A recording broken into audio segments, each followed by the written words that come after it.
สบายดีมื้อนี้พวกเราสิมาสอนเกี่ยวกับการดาวน์โหลด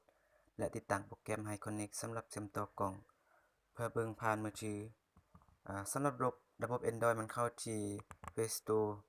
ระบบ iOS มันเข้าที่ App Store ขั้นตอนที่1เข้าที่ Play Store แล้วพิมพ์คำว่า HyConnect จากนั้น Select มันจะขึ้นออโต้เลยแล้ว Select HyConnect แล้วทำการติดตั้งก็คือ Install แล้วกด Accept เพื่อยอมรับแล้วถ้ามันติดตั้งตอนนี้มันกำลังดาวน์โหลดอยู่เมื่อมันดาวน์โหลดสำเร็จมันจะติดตั้งให้เลยอัตโนมัติ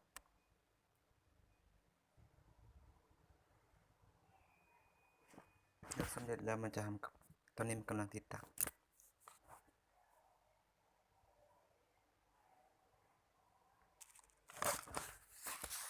เมื่อติดตั้งสำเร็จทำการ Open คือเปิดโปรแกรมขึ้นมาจากนั้นมันจะให้ Select ประเทศคือ Select Country กด Select แล้วเลือกเป็นลาวก็คือประเทศลาวแล้วกดไม้ติ๊กข้างด้านขวามือแจสุดด้านถึง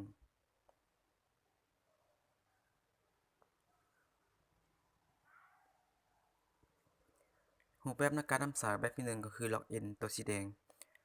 มันจะสายแบบใส่รหัสผ่าน User รูปแบบที่2ก็คือแบบผู้เยี่ยมชมก็คือแบบ Visitor Mode เวลากดเข้าเราจะสามารถนำสายเข้าเลยสามารถนำสายได้เลยซึ่งสามารถสแกนได้เลย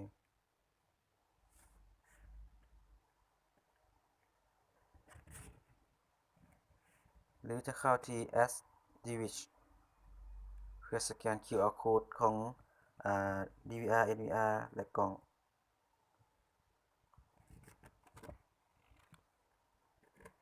รูปแบบที่2แม่นแบบล็อกอินก็คือกดเข้าที่ล็อกอินแล้วมาเข้าที่ Register แล้วกดยอมรับแล้วใส่หมายเลขnumber โทรศัพท์ที่เราใส่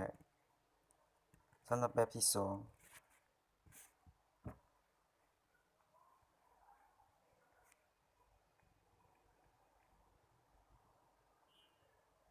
แล้วกด Done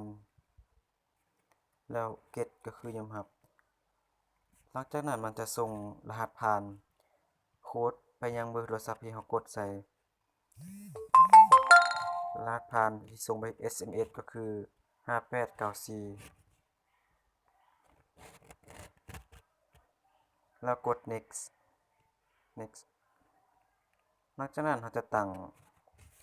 รหัสผ่านเป็นของเราเลยซึ่งจะ